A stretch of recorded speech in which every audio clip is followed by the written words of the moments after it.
To start recording, yes.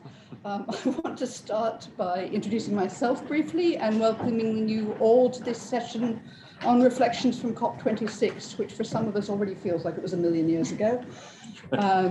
So my name is Valerie Capos. I head the Nature-Based Solutions Program at the UN Environment Program World Conservation Monitoring Center, known as UNEP WCMC to its friends.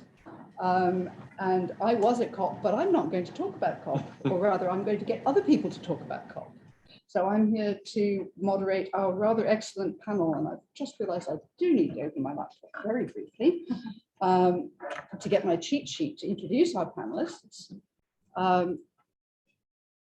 But what we're hoping to do today is to have a bit of an introduction from each of the panelists to their own reflections, and then I've got some prepared questions for them, and then we'll have at least 10 minutes and preferably a little bit more towards the end to give people a chance to ask questions from the audience, and that's both the online audience, people in the room. Remember, there is an online audience, and those of you here in the room, and it's really exciting to be, if slightly nervous making, to be taking this hybrid approach. I apologize in advance for anything I might get wrong.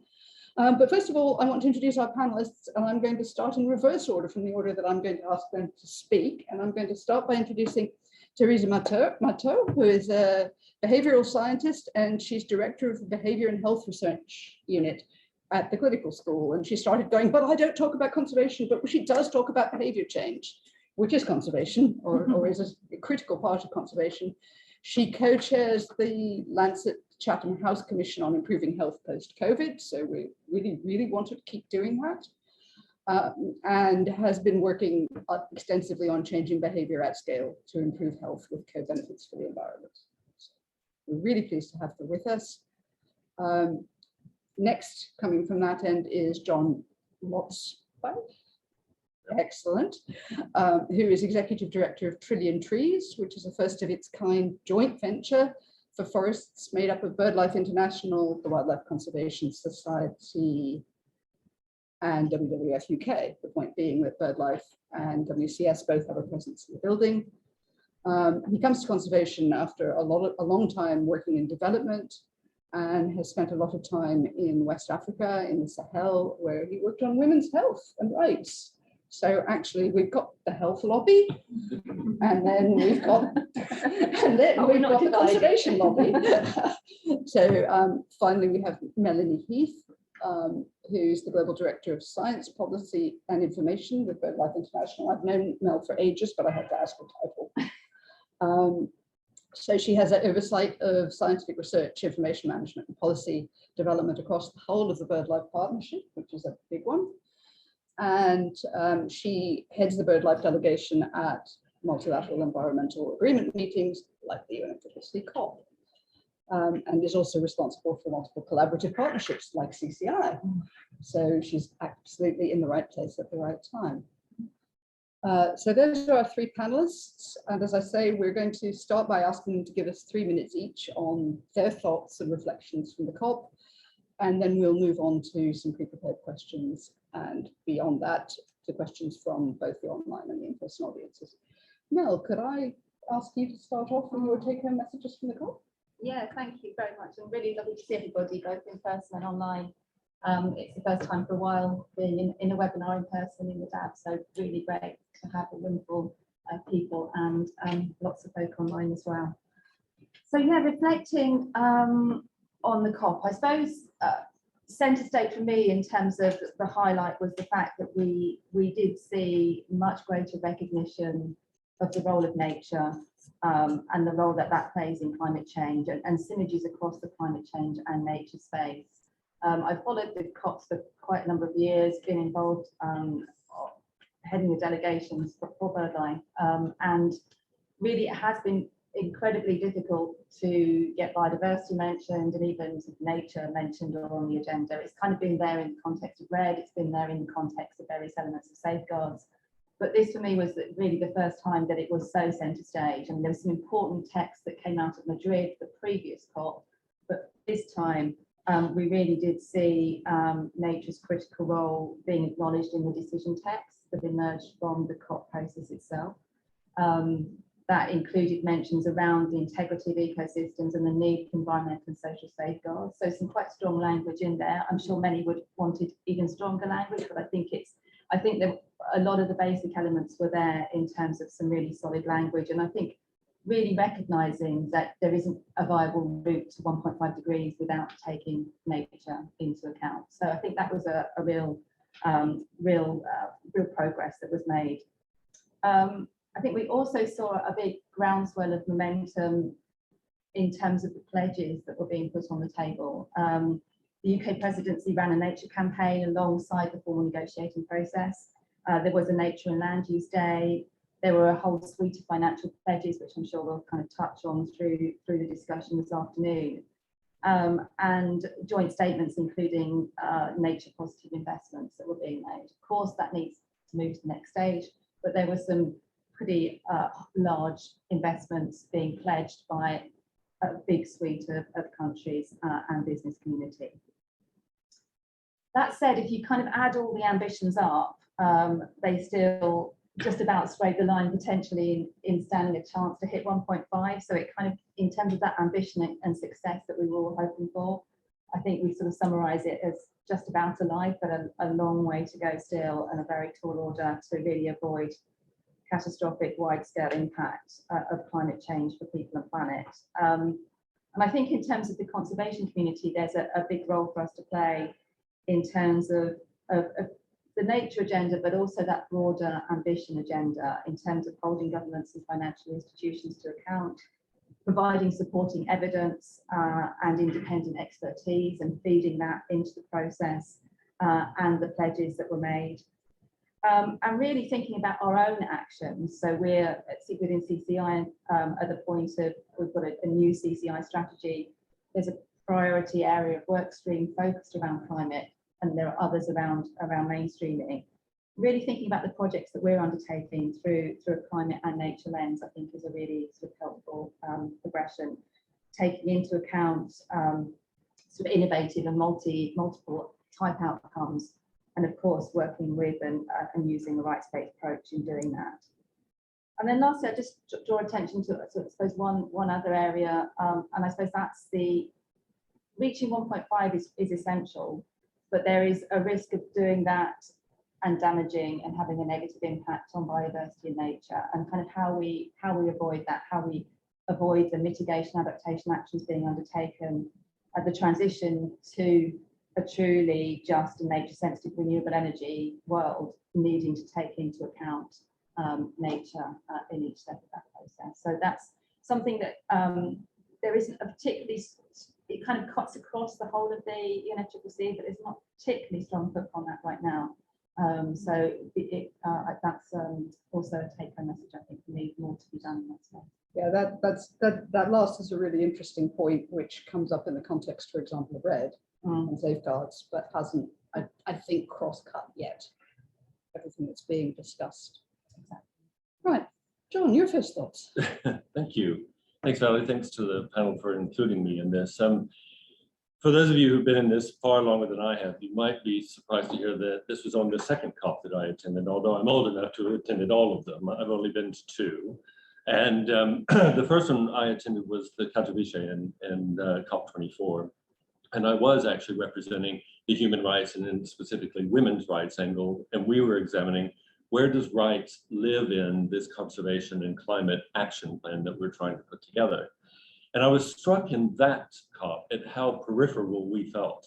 We felt really detached from any of the conversations about how we were going to make climate and conservation actually happen. So fast forward to Glasgow, where I was on the other side and actually representing the forest agenda within climate and conservation. And despite the fact that there was an enormous, much more serious presence of Indigenous peoples and local communities for forests, it still felt like this really separate conversation going on at the COP between what was going on about how we're going to fix the financing to address the climate and the people who are going to make it happen and to make it sustainable. So my takeaway from that, the first of my three, is that we need to be a little more clever about how we bring the development agenda as expressed through the SDGs and the climate and conservation agenda together. So that would be one observation. The second was linguistic, which the term nature-based solution, which is a fantastic expression of what we want to happen and what we think we can bring into the climate debate. But I also know that through overuse, it's close to being in danger of being debased. You know, April, who's here, our program officer, and I did a little race once online where we took 15 minutes and tried to find how many definitions of nature-based solutions we could find. We found over 20 in 15 minutes. A lot of those were corporates, so yes, they kind of followed their own agenda and what they wanted it to be.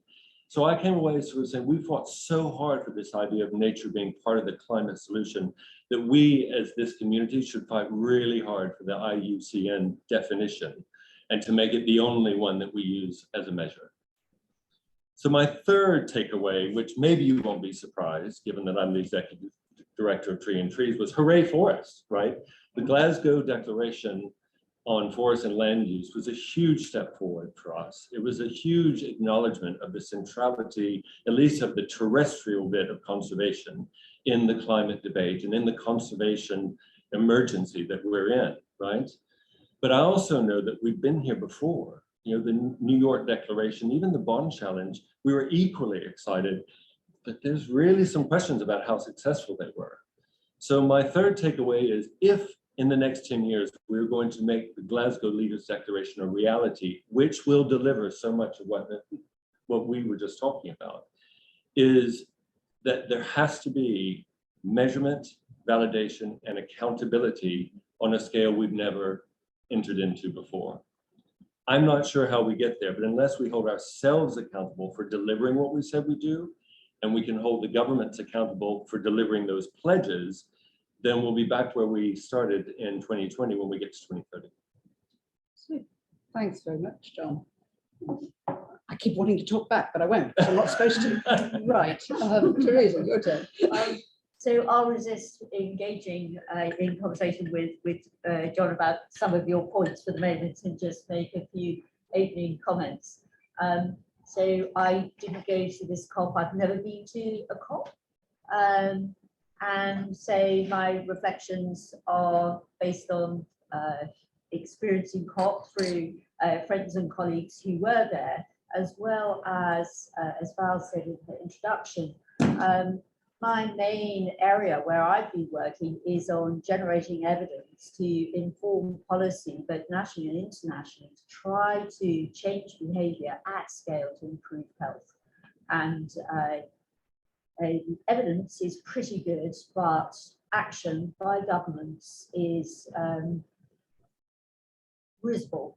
At worst, some days there has been some progress. So the two things that I would take away from COP in this context, first was that I think it was encouraging to see all those commitments, and Mel and John have spoken about those, protecting and restoring ecosystems and supporting trade in commodities in a way that has the potential to support livelihoods, but in a way that's not going to destroy the ecosystems that we need, both for climate and also for health. And we need to think about that increasingly in terms of pandemic protection as well. So encouraging still the commitments, but it's important that commitments are credible, and the people in this room can judge that better than I, but certainly I'm aware that Australia, amongst others, had scientifically incredible commitments, so it's important that they are credible, and also absolutely key that those commitments lead to action, and I think we'll come on to discuss that, because I think that's in the lead up to COP27. The thing that I found most exciting about COP was sort of the other side of what's already been mentioned, which was the activism. I just thought it was inspiring to see and hear civil society community groups, including scientists, and there'll be some people here who are also part of that, the public demand, voice for change. They might have been outside, but those voices were incredibly loud and articulate.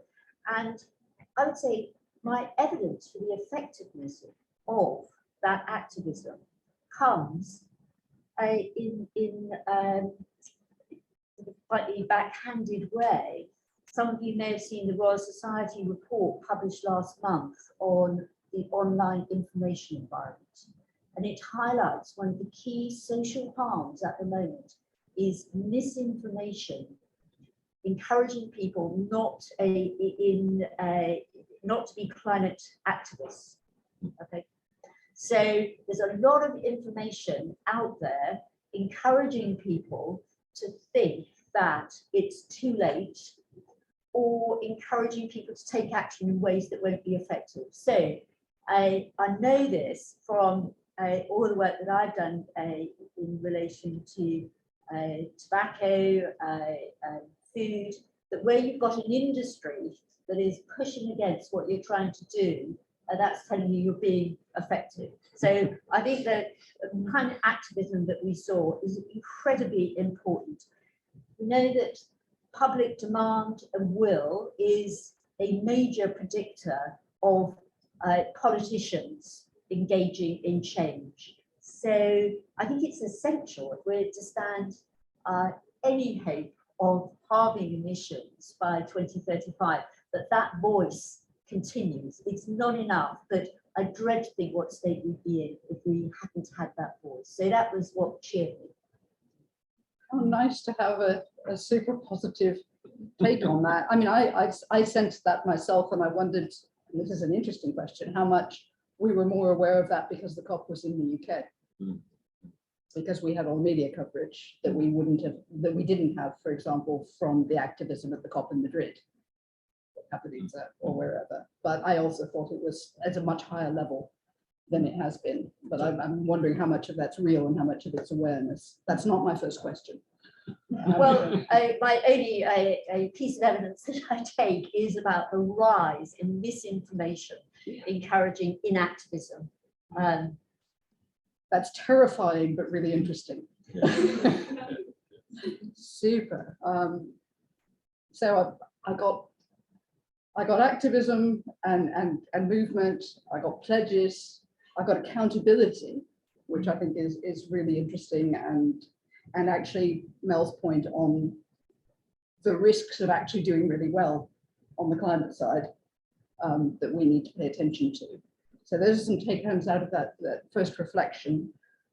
We also, all of us who were there, and I think more broadly, got quite a buzz out of the profile that Nature had. Thank you, UK government, for making that a presidency agenda item. My first question to all of you is kind of, there was a huge buzz, there is a huge profile for the role of nature in climate action. Is it going to stay there, or is this a transient phenomenon? What evidence do we have that this is going to stay there? I mean, I've watched the CBD knocking on the door of the UNFCCC for 30 years, saying, yeah, biodiversity is important, and the UNFCCC saying, yeah, sure, thanks, yeah, we know that, and not much happening. We've got a really ratcheted up level of attention, interest, and commitment, but are we going to hang on to it? John, do you have any thoughts about whether we're going to see that carry on, or whether we're going to move on to the next trendy thing? Well, it's interesting you should come to me first, because you may not know in my head that actually I was the private sector before I started working in women's reproductive health, and it was specifically in marketing and communications. And that is exactly my fear, is that it's certainly scientifically, I was doing a little bit of research for this panel, certainly scientifically, the link is absolutely there, that nature and climate are inextricably linked. You know, just reading one of our partners, you know, the crash in biodiversity was at 68% since 1970.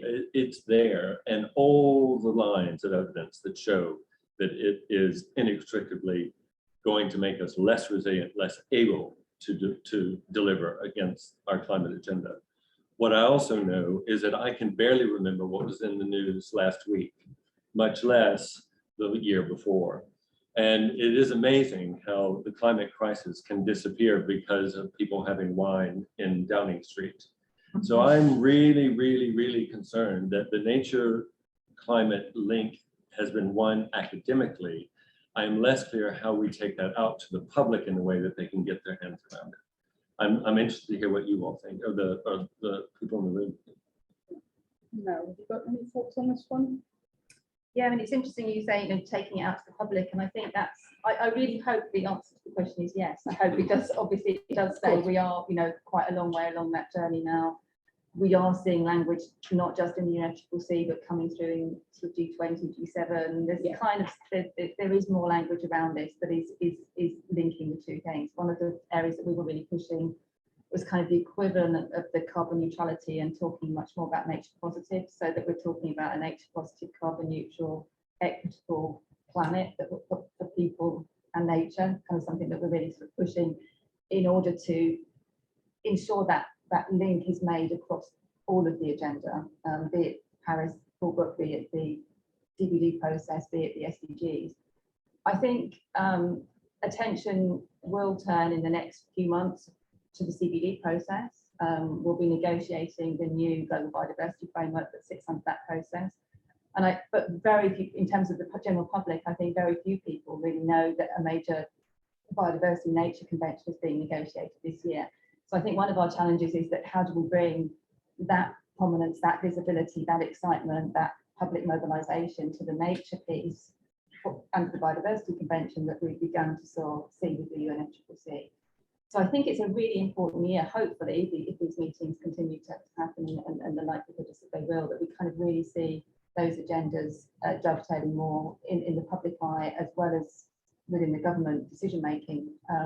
And within the private sector, who will be needing to do more, obviously, to disclose and report on the links with nature and the dependencies on them. So we're kind of seeing quite big shifts, I think, in the political landscape here, but it's not a given. And how consistent is that? And one piece that's key to it persisting is there being multiple governments behind it. The Secretariat can't drive this, the presidency partly drove it this time. Are we going to see other governments that are also key to driving the agenda, carrying it forward? I'm thinking about Egypt, which has the next COP. I think that presidency is a really important role, as you say, in Egypt with the next COP, and I think that is essential. I think looking at some of the other coalitions, some of the other high ambition coalitions, the Leaders Pledge for Nature, the High Ambition Coalition, the various resource mobilisation coalitions that are sort of emerging, both under the climate and the biodiversity space. I think they have a really important role to play. Yeah, it's really interesting. Teresa, have you got anything to say about coalitions or anything else that's going to keep this bit of the agenda front and centre? I think links, thinking about links is really important. John mentioned that about wanting to link the development agenda much more to the nature-based agenda.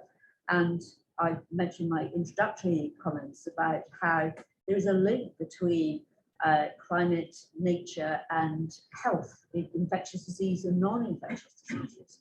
And I think, although a trillion trees is of a different order, during the pandemic, we've seen in this country and actually globally that people living in often very urban environments are living in green poverty, is how it's being described. And we know that people engaging with nature improves mental health and mental well-being, and that's just been decimated throughout, globally through the pandemic. So I think being able to link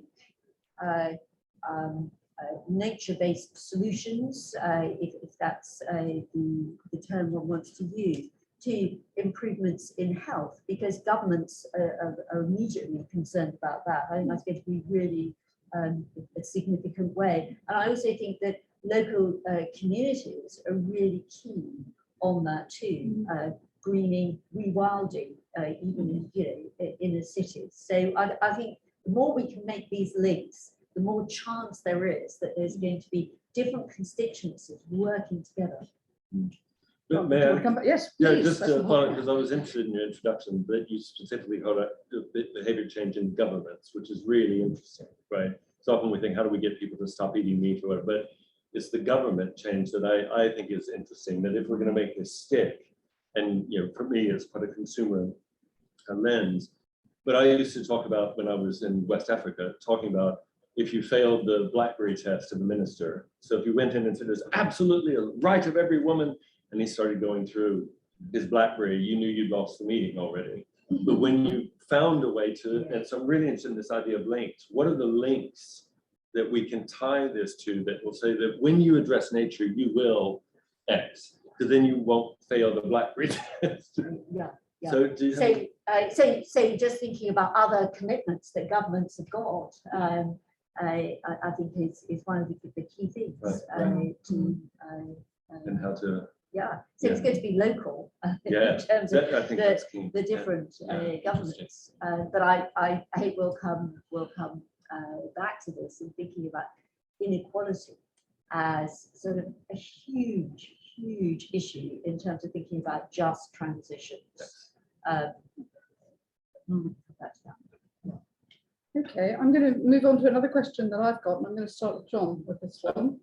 But before I do, can I just say, particularly to the online audience, that we will be looking for questions from you as well as from the audience in the room, and you can put them in the chat or raise your hand, but do me a favor and don't raise your hand until I say we're ready for questions. But do be thinking of those questions, and if you want to put them in the chat, we'll pick them up as we can when we have time. But first, John, in my world, I spend a lot of time thinking about forest-related issues, and in your world, I'm sure, it was very interesting that finally in Glasgow, one of the big achievements was that the Paris Agreement rule book on carbon markets got signed off.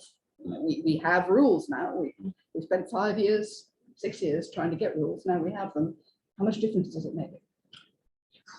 What's going to happen It's next? like the thing that most excites me and upsets me all in one go. So I'm sure everyone knows, but just to repeat that, Article 6 and particularly around the idea of the carbon markets and how we're going to use them is to me both one of the most exciting things coming from a development and conservation background now, because to me, I think it can make a difference for us to having as close to some sort of reliable, sustainable, predictable funding stream to do this work as we may have ever had. Because I have spent the better part of 2 decades worrying about whether government is going to or not going to, whether the political changes have affected the way that we can do the work we need to do. And if this quasi-market mechanism can allow us to plan, to value, and to assign some way of saying, for the work that needs to be done, you can predict that this money will be there because we've quantified the carbon, we've quantified the whatever, and been able to put a price that is on the market for this. That is a very exciting thing for me, I think. On the flip side, and I think probably many people at CCI would share this, it is hurtful emotionally how commoditized nature has to be for that to happen.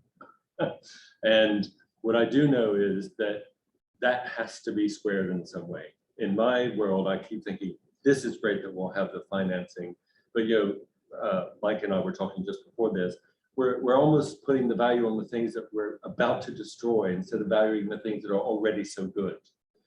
So for forests, it's red, which is like not chopping stuff down that gives us money, as opposed to this amazing forest in the heart of the Congo that's already doing everything we need it to do in biodiversity, in conservation, and climate, and livelihoods, and we can't put a value on it. So there's still a lot to go, and yet I can't help but be excited that maybe the Paris rulebook could give us a way to finance a lot of what we need to do.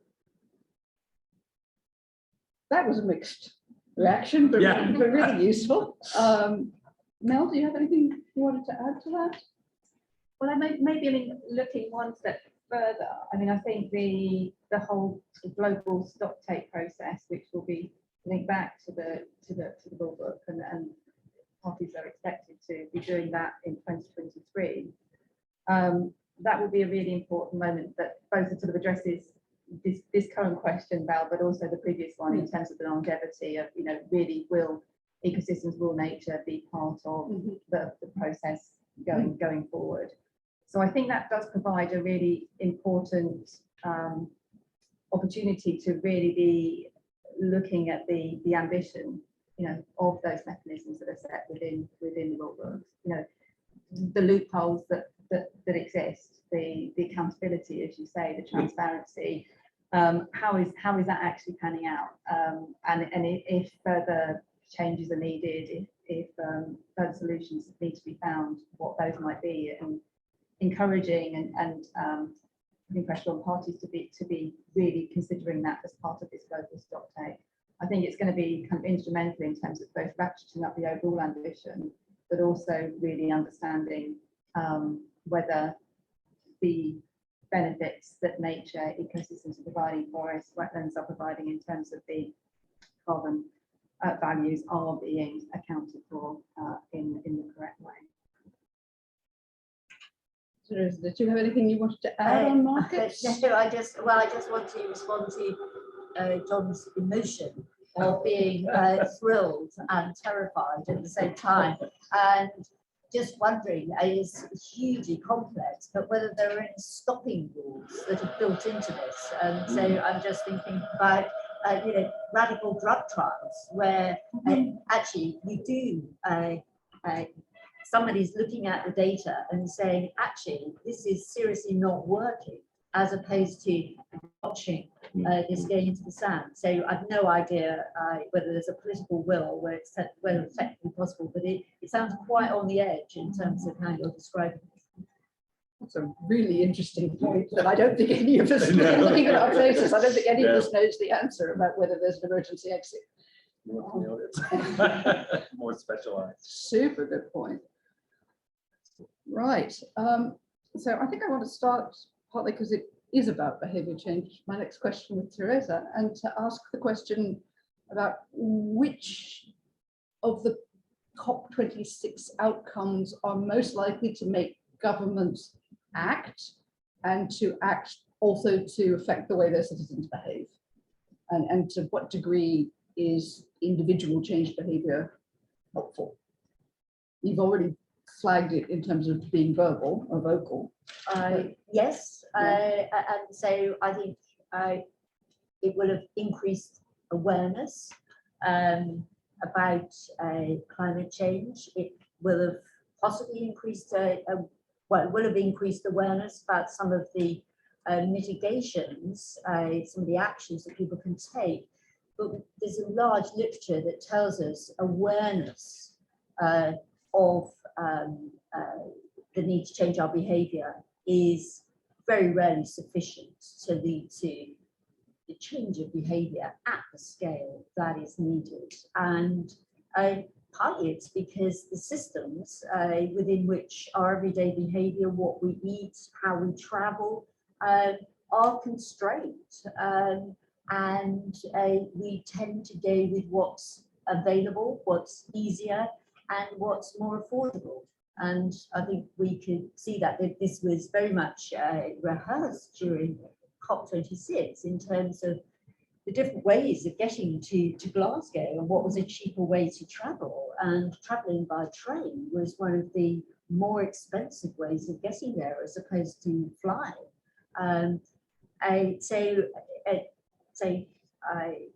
Without wanting to give too many examples, in short, the more available and the more affordable the low carbon options are, and the less affordable and less available the high carbon options, that is how we're going to change behaviour.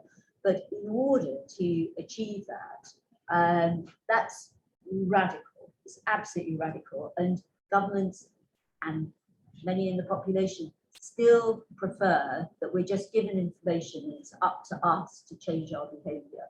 And we've got so much evidence that that absolutely is not going to get us anywhere. So it needs governments to commit to action that's based on evidence. Don't want to just stick with the UK, but I think our climate change, our net zero strategy that was published, it's very technology focused, and the analysis tells us it's techno optimistic. And the analysis from the Climate Change Committee tells us that actually the focus on technology has been really effective over the last 10 years in reducing carbon emissions. They attribute 87% of the drop to the technology, but for the next 15 years, about 60% is going to depend on behavior change in combination with the technology. So unless we start to have systems change, which means changing pricing, removing subsidies on the high carbon products and services, livestock, fossil fuel. So removing subsidies and putting higher prices and making the lower carbon options more readily available, we're not going to see the change. And just a shout out, because I can see Emma Garnett here, for first of all, the experiments that Emma conducted here as part of her PhD. Very simple things, say changing the proportion of meals that are available in cafeterias from 3 out of 4 being meat-based to 2 out of 4 being meat-based, the rest being vegetarian. You can shift what people choose to eat by as much as 14 percentage points. And the Cambridge University catering service for over a period of 3 years made some really quietly radical changes. So they just removed ruminants from their 14 cafeterias. They increased the proportion of vegetable and vegan meals that they served. They only saw sustainable fish, and they cut waste. And they evaluated it, and over 3 years they reduced the greenhouse gas emissions of the food they were serving by 33%. They cut the meat by 37%. And guess what? Their profits went up by 2%. So it's a beautiful demonstration of changing the environment. Now, that's great, but why isn't every university doing that? Why isn't every public sector place? So we've got some good ideas about how we shift behaviour at scale. So what we need are governments to start weaving this together in a way that's going to deliver the change. Thank you. That was really helpful. Yeah, and I'm not going to build on it unless anybody else has thoughts they want to come in on, partly because I've got 2 more things I want to try to get through in the next couple of minutes. And one of them, I think, probably is to start with Mel, which is how is what went on at COP26 likely to influence what goes on as the CBD goes forward? You've already mentioned this, that the CBD has a big year this year, and we're going to see big biological diversity decisions, rather like some of the big climate decisions. But is that CBD conversation going to be different as a result of COP26? One would hope so. Climate is definitely on the agenda for the CBD meetings, and there need to be robust targets and milestones included for climate and nature-based solutions, or whatever terminology in terms of the principles of nature-based solutions being integrated within that target. So I think there's a really good opportunity to build those synergies, where there's been some important foundations laid, but really critical that the CBD doesn't shy away from those climate commitments as well. It has historically been quite difficult to get references to climate within the CBD convention because you have a parallel UNFCCC convention, and I really hope that we do see those barriers that are broken down, and the recognition that, as you say, they're inextricably linked, they're 2 sides of the same coin. Therefore, 2 conventions need to be working much more synergistically together to jointly deliver outcomes that benefit nature and climate. So I think we need to see kind of very strong language within the CBD Global Biodiversity Framework on this. I mean, that sets the foundation for the next 10 years in terms of the targets under for nature. But I think we probably need to go further than that. And I think encouraging more structured engagement between the 2 conventions is really key. There's been a joint workshop between the IPCC and IPBES last year. One would hope that that work could be built upon. Perhaps a joint special report on the integration of climate and biodiversity synergies feeding into that stock taking next year, which I mentioned earlier, would be a great sort of tangible coming from bringing those structures more closely together. And then I think one thing we haven't touched on so much, but that's sort of domestic national translation implementation at national policy level. And we clearly have mechanisms for doing that through the national determined contributions, the national adaptation plans being developed under the UNFCCC umbrella, and then under the CBD, the National Biodiversity Strategies and Action Plans. And so seeing much more synergy between those policies and planning and the integration across government cross-sectorally is also going to be really critical, I think. And there's the opportunity to do that with the agreements made and need to be built upon going into COP27, and hopefully some strong, robust, ambitious outcomes around climate and nature coming out of CBD, and then translation. Sounds simple, but it definitely is. I was going to say, so I was going to build on that and go into my wrap your reaction to her, because I know there's going to be one, into my next question. So those links are absolutely critical, and it would be so great to see the world going, oh yeah, these are all really important things. We all need to say them all the time instead of that's your department. So you know that level of integration is really important. You already brought up links in your BlackBerry test question about, you know, how do you help people recognize the links, and that's something that I think is going to be very important as we talk about national plans and implementation. So I wanted to give you a chance to come back on that, but also then to build on that and to think about what does that look like at COP27. What's going to come up in 10 months time? What are we going to see discussed in Egypt? And I'd like to keep this one quite short because then we will open to questions from the floor and from the online audience. Well, maybe then I'll bring a thought I had from Teresa's point as well, is I think it's difficult with the silos that we built to figure out how to bring those things together, because there's a lot of vested interest in keeping them separate, right? So one of the things that struck me when you were talking about how important it is to mobilize is the importance of us going from the bottom up as well as from the top down. You know, the COP is national, the COP is international. It is hugely, both in health and in conservation. You can take a treaty in and say, you promised to do this. But it is actually the stuff from the bottom. It's you guys who are voting. And I often say to my team, you know, don't rely on the market. There's no altruism in capitalism, right?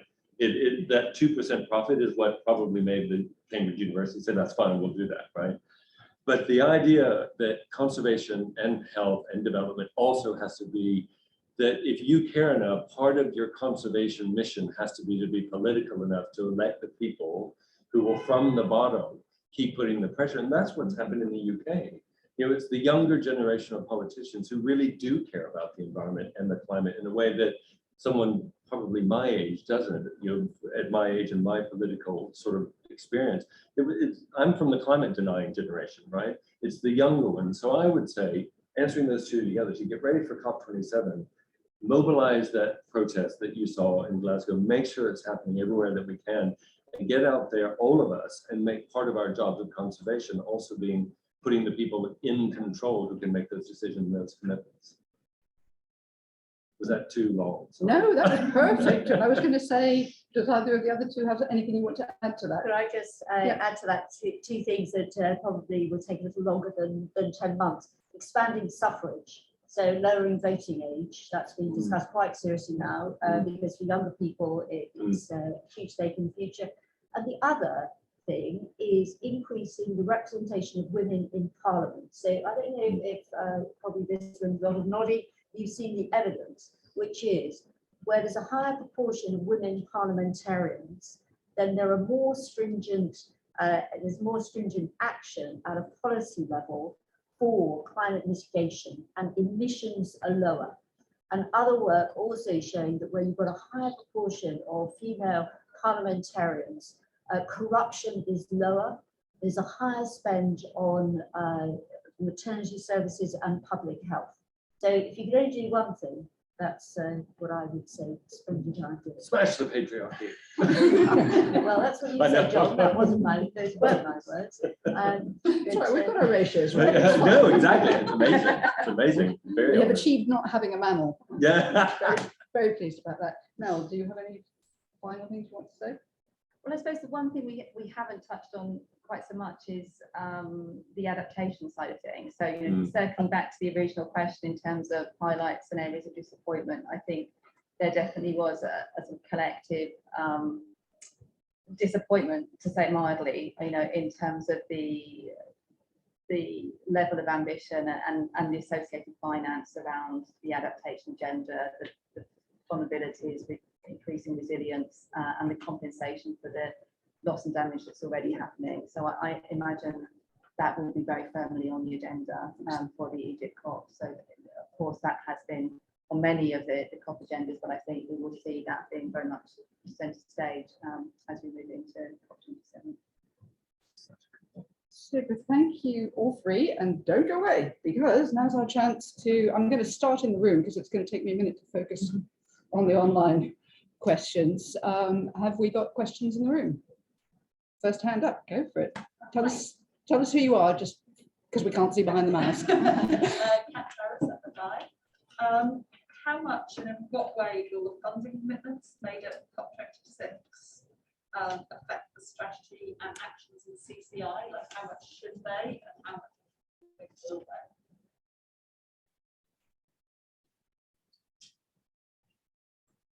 they? Ooh, somebody want to take that? She says.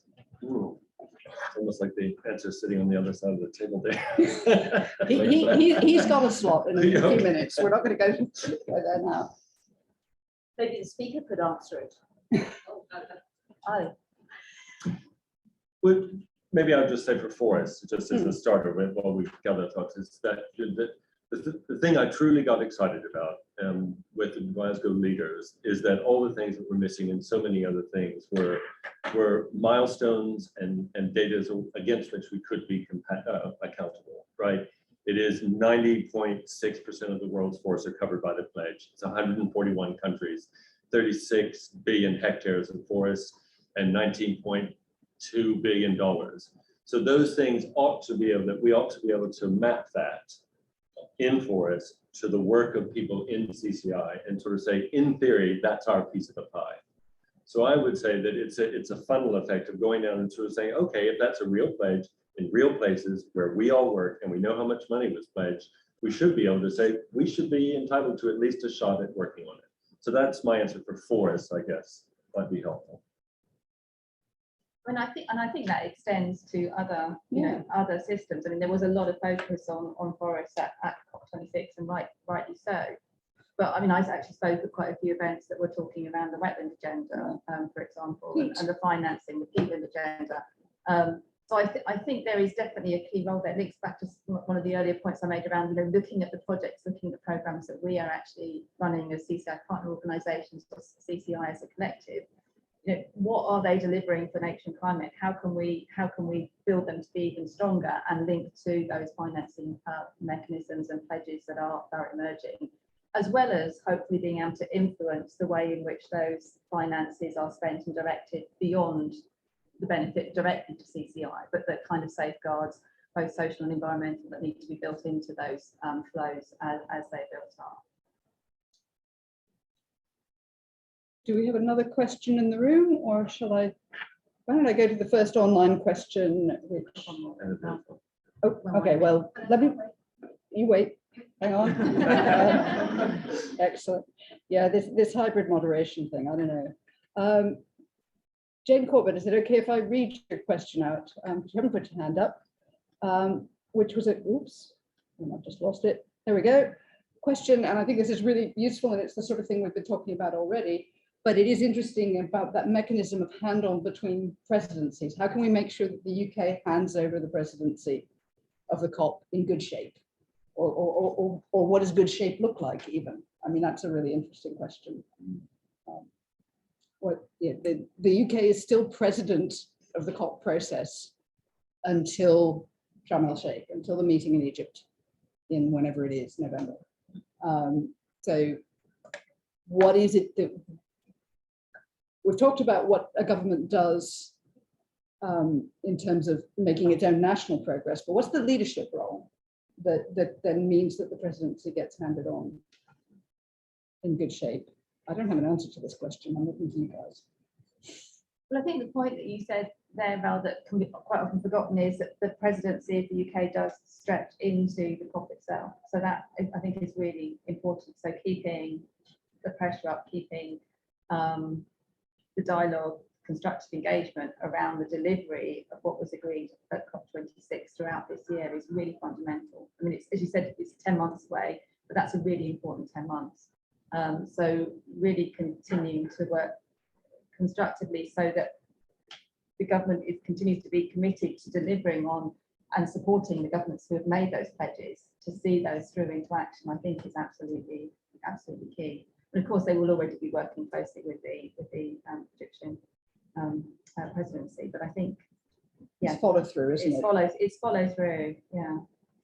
Anything to add to I that? think it's gone incredibly quiet. In fact, I Googled the other day, where is Alex Sharma? Surely, you know, he deserves a holiday, but actually, I don't know if it's just me, but it's very mute. And of course, the government chief spokesperson fell on her sword as part of Partygate, so that probably didn't help, but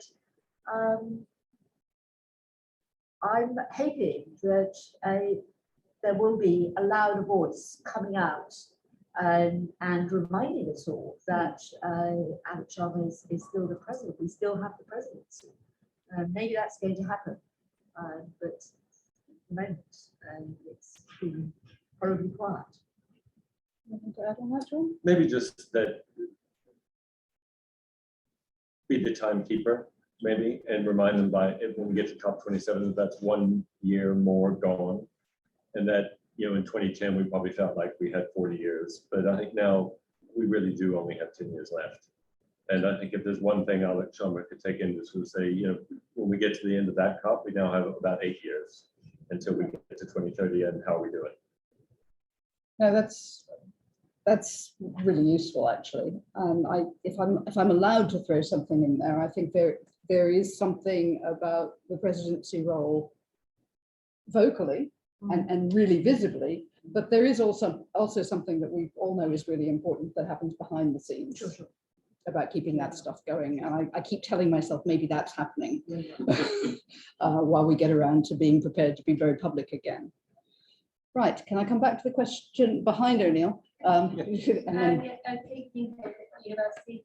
Thank you, that was really interesting. I like the balance between talking about behaviour change and business. And I was wondering, at the beginning you said many COPs, and this one really nature became up there. And was there a tipping point, or what do you think? What was the key trigger that made that happen? That finally it was there. I mean, we talked about the increase in the activism and the pandemic. And was there one thing that you really think was a reason?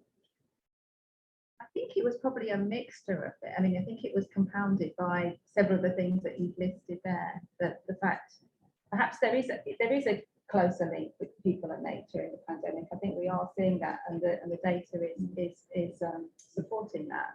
I think people are generally seeing the impacts that we're facing around the world. I mean, they're catastrophic, and many people impacted by the climate change that we're seeing today. I think a number of governments kind of championing it, a number of private sector putting money on the table. I think civil society played a really important role. There was a lot around the edges on nature. There was a whole pavilion space around nature positive, again, which we haven't either had the resource or the capacity, or perhaps been self-organized enough to do before. So it kind of did all come together. Perhaps it could have happened a year earlier, even with Madrid. I mean, the Chile COP moved to Madrid at really short notice, so there was kind of some logistical stuff around there. It felt like we were kind of beginning that journey then. But it felt like we sort of moved away from just talking about nature in the context of RED, which was it's a really important element to LULUCF, and broadened it across a much I suppose, elevated it across the convention space by joining the synergies between climate and nature much more effectively. So I think it's hard to sort of pinpoint it, but I think there's a combination of factors that resulted in the prominence and the outcomes that we saw. Can I ask Mel a cheeky question about cows? So it's about the absence of cows, where we had cash, co, and cars. Surely cows should have been in there, but then we got trees, and agriculture didn't feature, and that's you know, did you have any sense of that, or were you just thinking about nature separate from agriculture? No, I think that's a very fair comment. I mean, those elements, as you say, the broader land use change has been within the process. So yeah, I was simplifying somewhat, I think. In the way Yeah, that but I was it was contextualising clear that. they wanted trees, but don't let's talk about cows. Mm.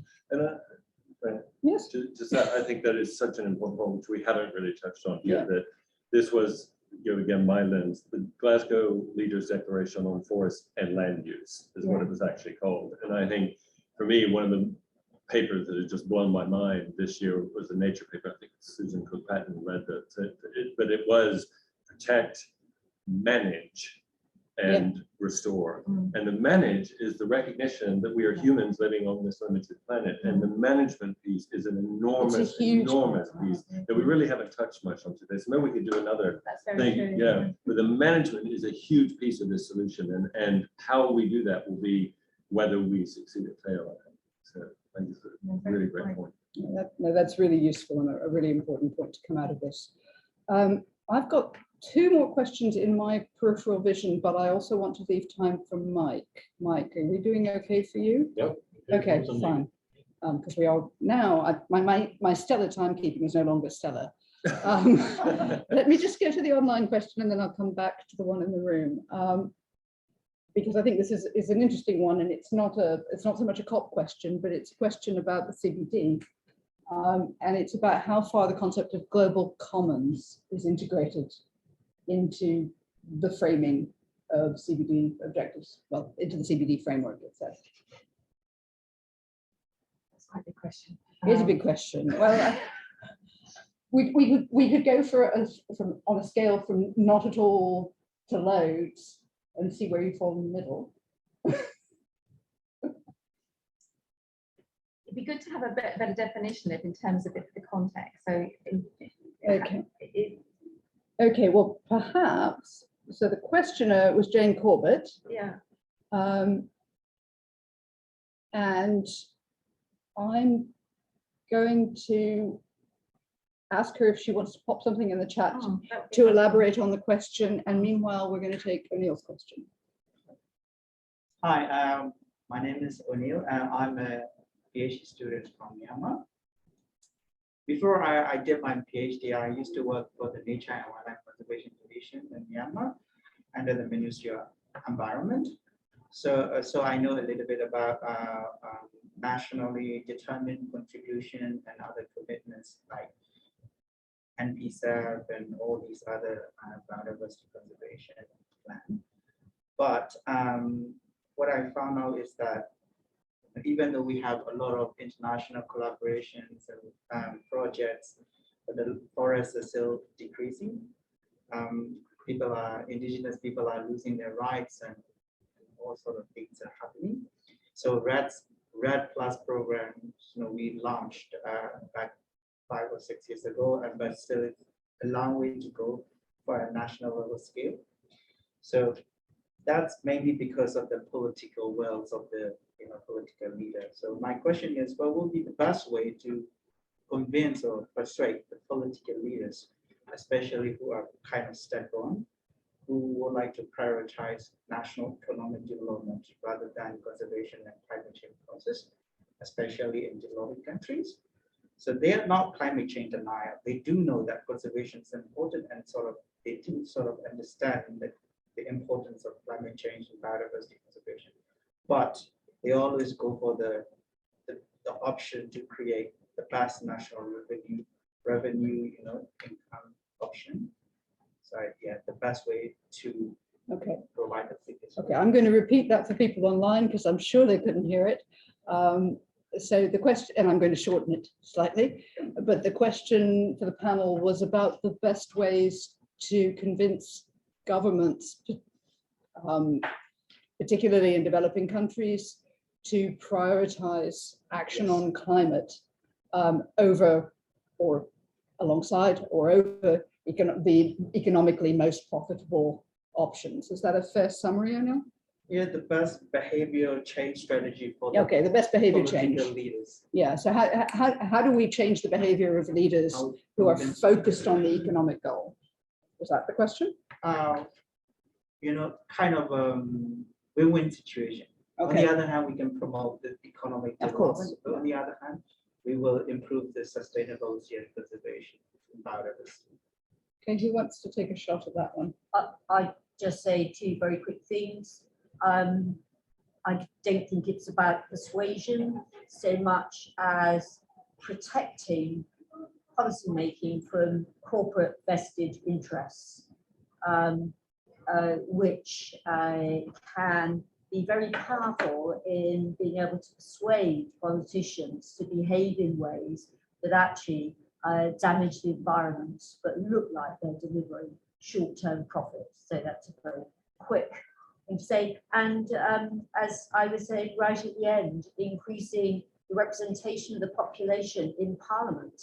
So we know that certainly increasing females parliamentarians is one way of getting a change in the value set. And I'm not that familiar with this literature, but actually economically, the higher the proportion of females in governments, the better countries do. So that's win-win.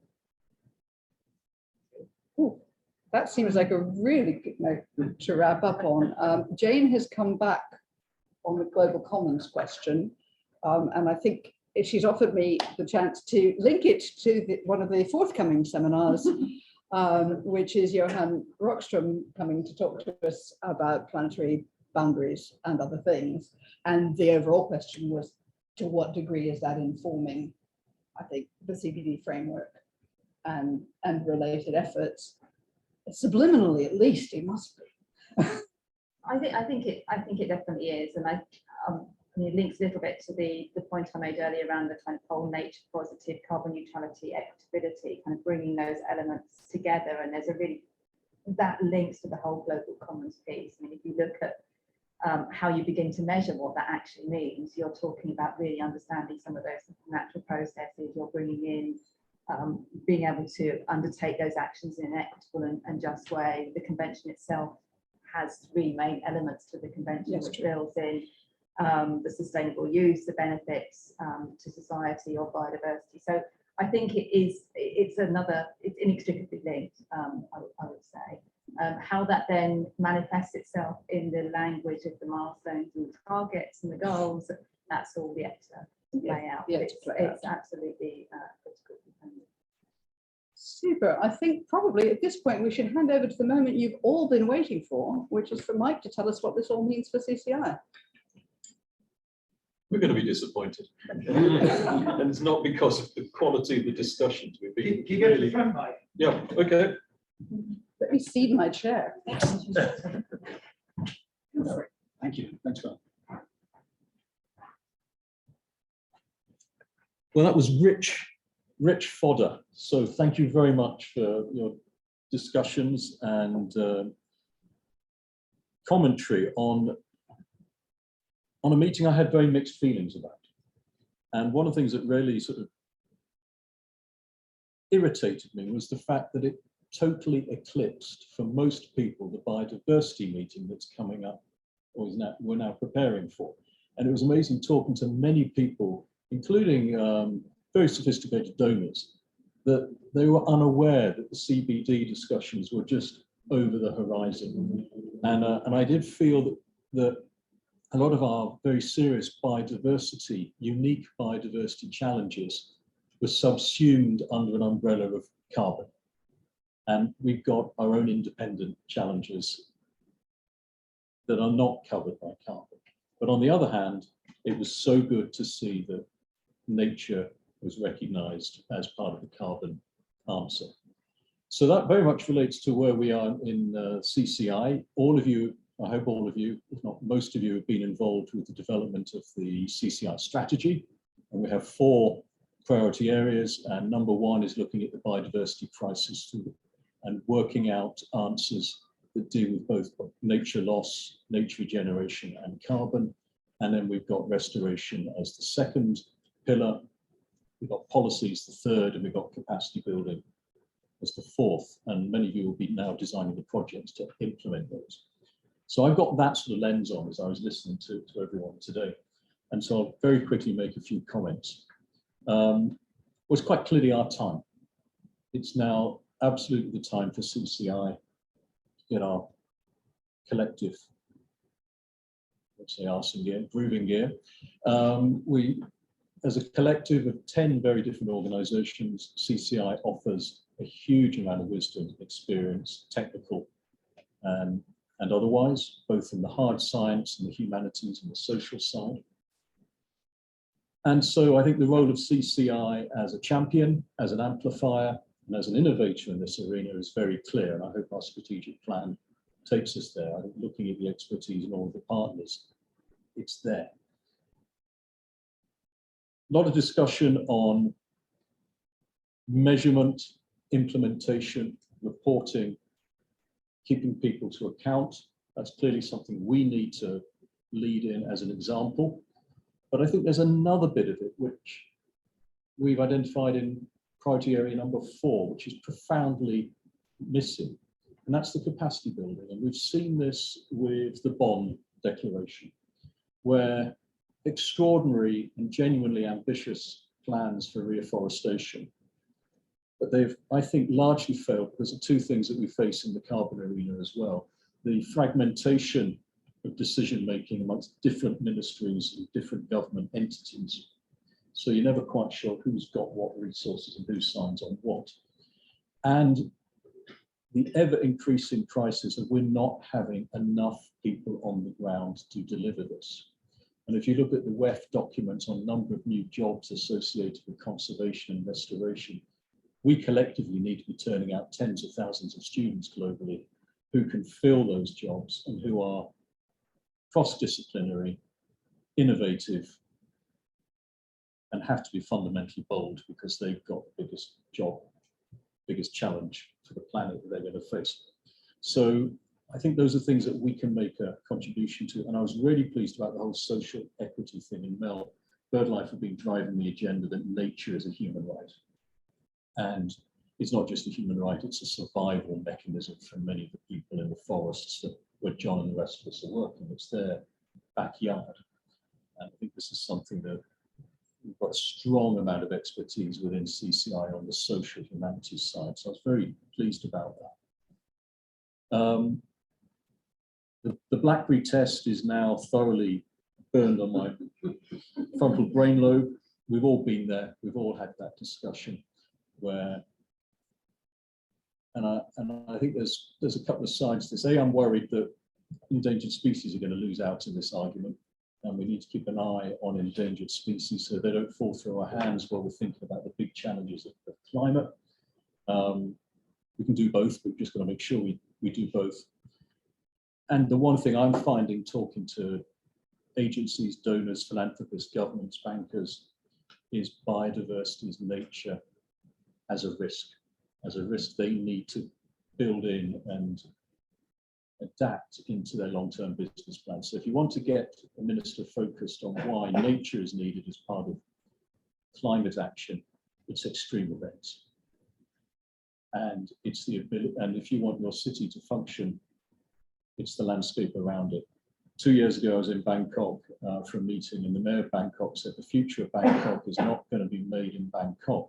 It's made on the slopes of the mountains that feed the flooding that hits Bangkok. And so we're going to see more of that as more cities feel that collapse in nature-based solutions. And so that came through very strongly from everyone. And Mel made the point, we're seeing climate and biodiversity discussions coming together. We're seeing the 2 conventions talking. I'm hoping in Cairo that the desertification convention will come through as well as another part of this.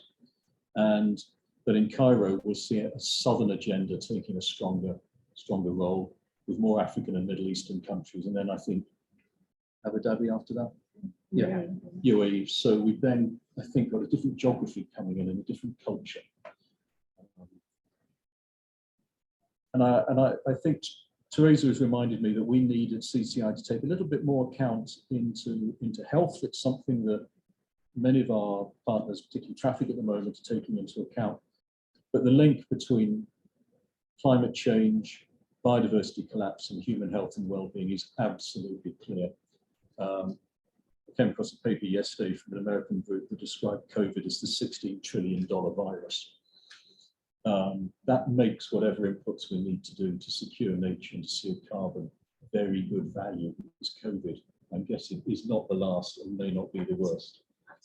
So I think we've got a huge amount, we being all of us in this room, to contribute. And I'm going to go away and reread the CCI strategic plan, reread all the projects we've got in gestation at the moment, and make sure that we've captured these really important points. So, Teresa, thank you. John, thank you. Val, thanks very much. And thank you for wonderful chairing. Thank you, Val. So, and thank you to you.